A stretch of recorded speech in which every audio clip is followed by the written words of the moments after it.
I am back. I'm not going to let the last 3 days define what a great summer we've had. I had 24 horses on this list I thought were racing well, but I said I'm going to pare it back to 15 because there was some horses. Didn't race this week. We're a little flat, got beat, made a break.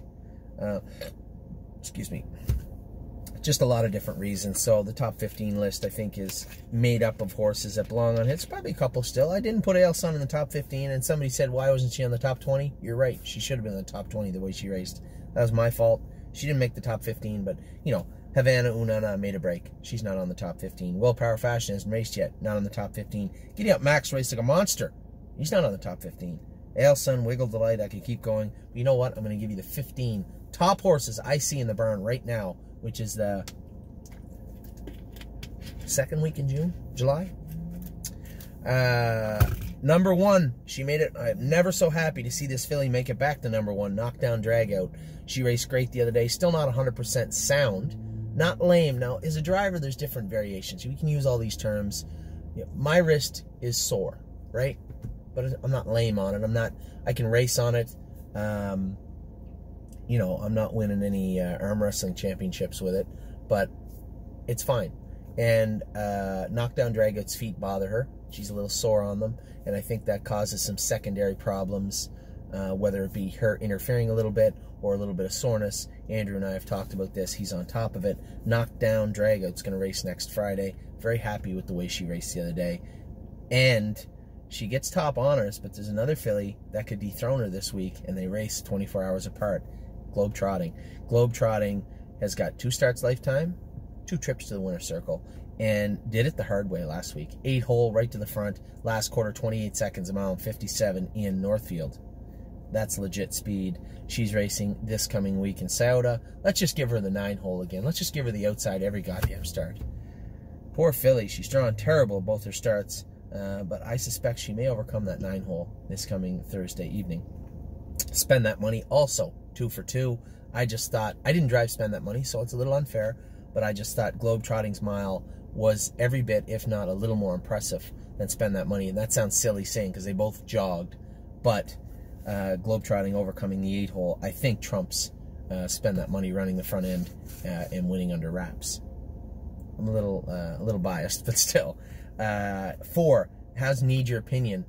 Pays 52-1, 52 flat, last quarter 27, 27-1, and ends up in 4th. That's what kind of power we got in the stable right now. We can say, oh, you know, the horses for Thursday, Friday, Wednesday. Let's just rewind it real quick. Take a look at what took place. We had a bunch of colts that were in the grassroots division that raced like grassroots horses. Some of them we had expectations were a little higher and need a little more time. Rose Run Valiant.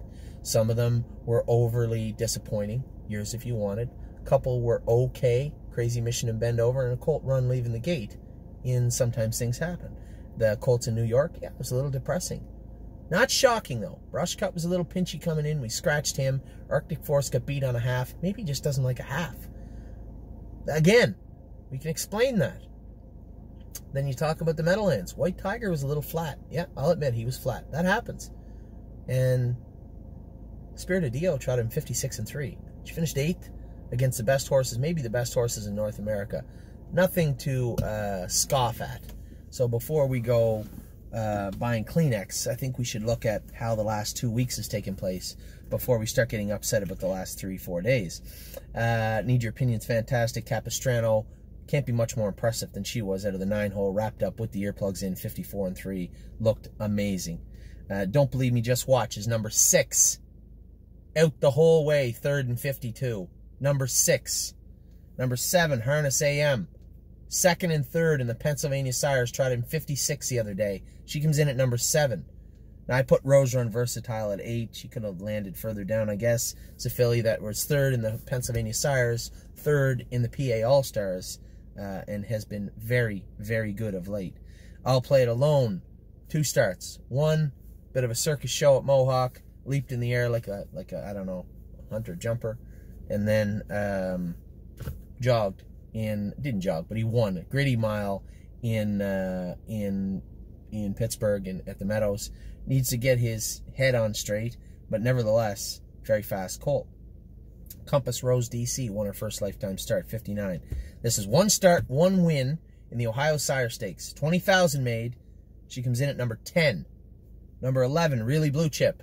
2 starts. 1 Sire Stakes win, going for 26,000. She's got 13 made, or probably 15 or 16 made now.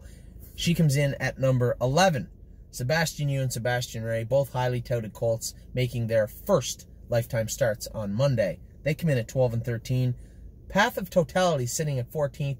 She already took America 158 and 3 and was a Sire Stakes winner in the Stallion Series. Her first start, finished 5th in the fastest mile in North America. The fastest race for 2-year-old trotting fillies in North America. She finished 5th. Trotted a mile in 57, trotted her heart out. She's number 14. Spirited Dio comes in at 15. This filly already win in 57 last quarter, 26 and 4 in the Meadowlands. You know, when we talk about power, we didn't put Ailson, Wiggle, Delight, Giddy Up, Max, Willpower, Fashion, Havana, Ooh Na Na. I mean, I can talk about it all day long. We started 68 babies, and a third of them are winners, are well on their way to being winners. I'm ecstatic with the way this summer has gone, and you should be too. You know, if you would have told me our summer would start to look like this, I'd be very happy. So, we're going to try and keep it going. By all accounts, we should. I don't see any lucky winners or lucky check getters on here.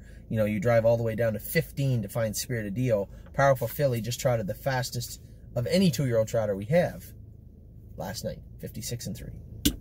Anyway, I'll be back in a minute. We're going to go over the last little bit of stuff, and then I'll get you guys on your way. But it's been a great summer. It's been a great week. Little quiet towards the end of the week. I had to watch my boy Ted finish 5th tonight. He trotted, finished 5th. Time Tulo won the race. Lincoln James won. Lincoln James didn't make the list. He won the Open in Hawthorne last night. He didn't make the list. I guess he's not a 2-year-old. So, anyway, be back in a minute. I'm going to get underway. My wife's having a drink out in the balcony with her friend Jenna that's over. I'm sitting in the car like an idiot doing my video. So I'll get you guys underway in just a second. Take care.